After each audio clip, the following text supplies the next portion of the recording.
3,200 years before the birth of Christ, the world is just learning how to be the world. In Egypt, the first pharaohs are gathering power along the Nile. In Mesopotamia, the Sumerians are inventing writing on clay tablets. The wheel is new, the horse has not yet been broken to the saddle. And on a hot, dusty plain just east of the Tigris River, another civilization is rising, one most people outside Iran have never heard of. It is called Elam. For nearly 2,000 years, the Elamites build cities of mud brick and ziggurats. They fight Sumerians and Akkadians. They develop their own script. They worship gods most of us have never named. Their capital, Susa, will become one of the longest continuously inhabited cities on earth. When Hammurabi rises in Babylon, the Elamites are already ancient. When Tutankhamun is buried in his golden mask, the Elamites are still standing. When Moses is said to have led his people out of Egypt, Susa is older than every monument they pass. This is where Iran begins. Around 1500 BCE, something changes. From the steppes of Central Asia, waves of horse-riding nomads begin pouring south. They call themselves the Aryans, a word that simply means noble. Two of these tribes will give Iran its name and its destiny. The Medes settle in the northwest. Their cousins, the Persians, settle further south. For centuries, they are nobody. Cattle herders, chieftains, vassals. The great powers of the day, Assyria, Babylon, Egypt, barely notice them. Then in 612 BCE, the unimaginable happens. The Medes, in alliance with Babylon, march on Nineveh, the capital of the Assyrian Empire, the most feared war machine the ancient world has ever known, and burn it to the ground. The empire that crucified its enemies, that had terrorized the Near East for 3 centuries, simply ceases to exist in a single night. The Iranians are no longer nobody. The Medes inherit a vast territory stretching from Anatolia to Afghanistan, but they will not hold it long, because in a small kingdom to the south, in a place called Anshan, in the heart of old Elamite country, a child has just been born. His grandfather is the king of the Medes. His father is the Persian vassal who married into the royal house. The boy's name is Kurosh. History will know him as Cyrus. Legend says his grandfather had a dream that the boy would overthrow him. He ordered the infant killed. The servant given the task could not do it and gave the child to a shepherd to raise. Cyrus grows up not knowing he is royal, until, one day, the truth comes out. In 559 BCE, he becomes king of the Persians. In 550 BCE, he turns on his Median grandfather. He wins. He is 29 years old. He has just begun. Cyrus does what no one expects. He marches on Lydia in modern Turkey, defeats the legendary King Croesus, the richest man in the world, and absorbs Asia Minor in one stroke. He turns east and conquers all the way to the borders of India. Then in 539 BCE, he does the impossible. He takes Babylon, the largest city on earth, without a fight. The gates open, the priests welcome him. Inside Babylon are tens of thousands of Jews, exiled from Jerusalem 50 years earlier. Cyrus issues an edict: go home, rebuild your temple. He pays for it himself. The Hebrew Bible calls him a Messiah, the only non-Jew ever given that title. He inscribes his policies on a clay cylinder: religious freedom, return of displaced peoples, no forced conversions. The Cyrus cylinder is now in the British Museum, and many call it the first declaration of human rights ever written. Cyrus dies in battle in 530 BCE, fighting nomads in Central Asia. His tomb still stands at Pasargadae, simple, unguarded, half broken by time. His successors expand the empire to its breaking point. Darius the Great inherits chaos and turns it into administration. He divides the empire into 20 satrapies. He builds the Royal Road, over 1,500 miles long, with relay stations every 15 miles, where messengers can ride the entire length in 7 days. The Greek historian Herodotus describes their system. Neither snow, nor rain, nor heat, nor darkness of night prevents these couriers from completing their assigned route. That sentence is now carved on the New York post office. Darius builds Persepolis, a ceremonial capital so magnificent that delegations from across the empire bring tribute carved into its walls. Indians with elephants, Ethiopians with giraffes, Greeks with cloth and silver. But Greece is the problem. In 490 BCE, Darius sends a punitive expedition to crush a rebellion of Greek city-states. At Marathon, 10,000 Athenians defeat a Persian force twice their size. 10 years later, his son Xerxes returns with the largest army the ancient world has ever seen, perhaps 200,000 men. 300 Spartans hold them at Thermopylae. Xerxes burns Athens itself. Then the Athenian fleet shatters his navy at Salamis, and the Persian dream of conquering Europe dies in a single afternoon of fire and water. For another 150 years, the empire holds, vast, wealthy, beautifully governed, multilingual, multi-ethnic, tolerant by ancient standards. Then a young Macedonian named Alexander crosses the Hellespont in 334 BCE. In just 3 years, he tears the empire apart. Battle after battle, the Persian armies are broken. The last king, Darius III, is murdered by his own bodyguard while fleeing.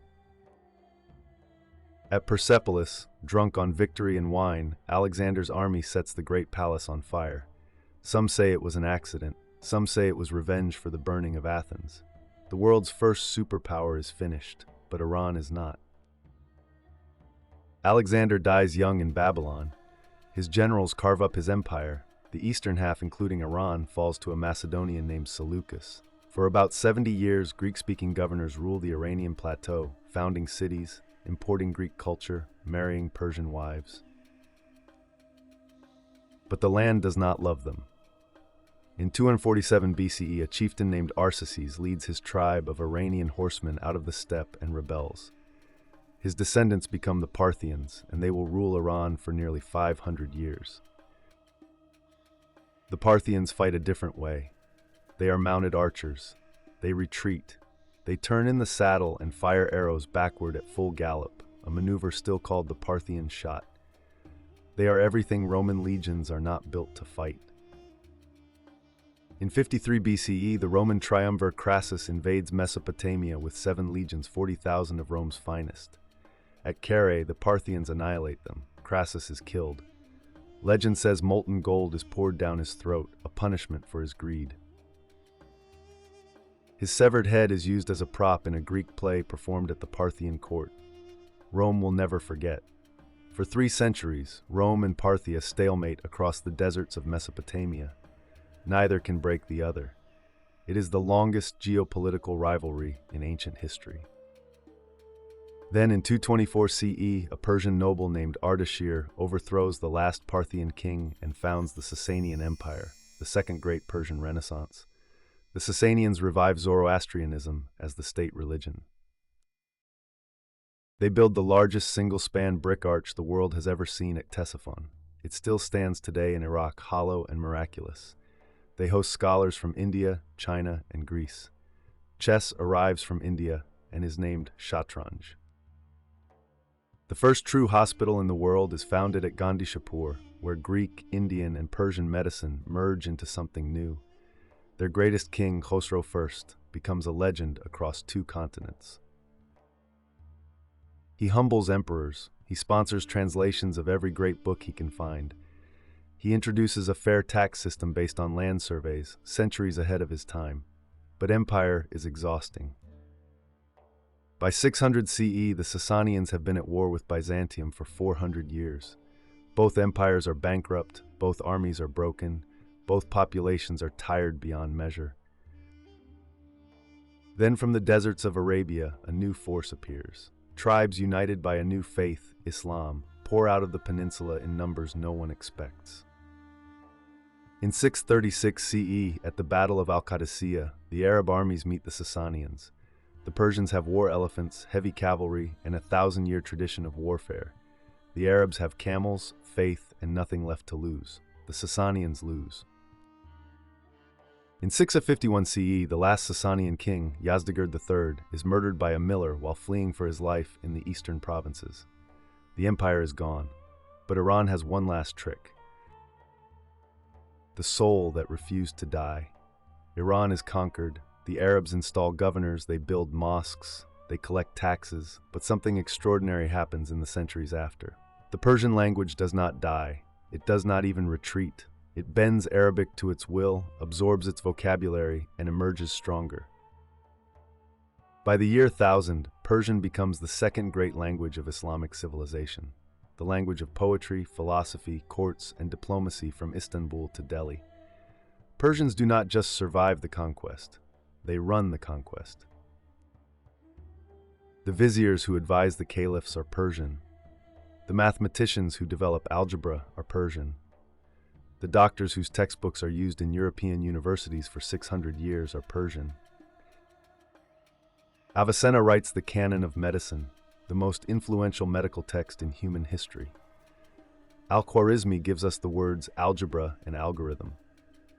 Omar Khayyam calculates the length of the year more accurately than the Gregorian calendar would manage centuries later, and writes the Rubaiyat in his spare time. And then there's Ferdowsi. Around the year 1000, in a small town in northeastern Iran, a poet sets himself an impossible task. He will write down every legend, every myth, every king of pre-Islamic Iran, and he will do it in pure Persian, refusing almost every Arabic loanword.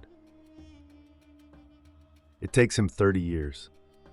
The result is the Shahnameh, the Book of Kings, nearly 50,000 couplets, the longest epic poem ever written by a single author. It saves the Persian language from extinction. Iranians today still memorize it. Their children are still named after its heroes. Then comes hell. In 1219, Genghis Khan invades. Cities that resist are erased. The Mongols pile skulls in pyramids outside the gates of Nishapur. Some estimates suggest 3/4 of the Iranian population dies in a single generation. 40 years later, Genghis's grandson Hulagu sacks Baghdad and ends the caliphate forever.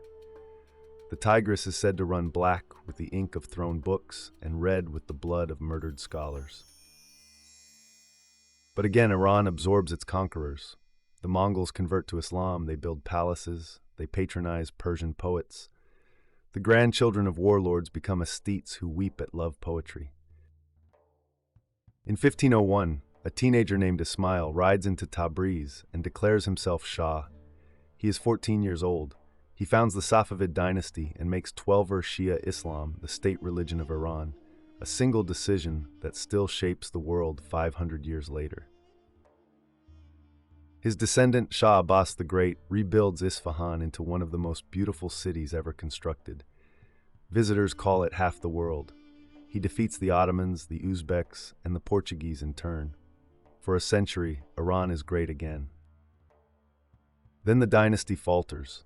Tribal warlords rise, a brilliant flash of empire under Nader Shah, who in 1739 sacks Delhi and carries off the peacock throne and the Koh-i-Noor diamond. Then he is assassinated, and history accelerates. In 1789, the Qajar dynasty seizes power. They will rule for over a century, and they will preside over the greatest humiliation in Iran's modern history. The Qajars lose the Caucasus to the Russians. They lose Herat to the British.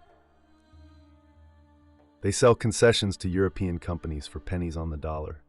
By 1900, foreign powers control Iran's tobacco, telegraph, customs, and banks. Iranians watch their country being auctioned off in their own bazaars. In 1906, they revolt.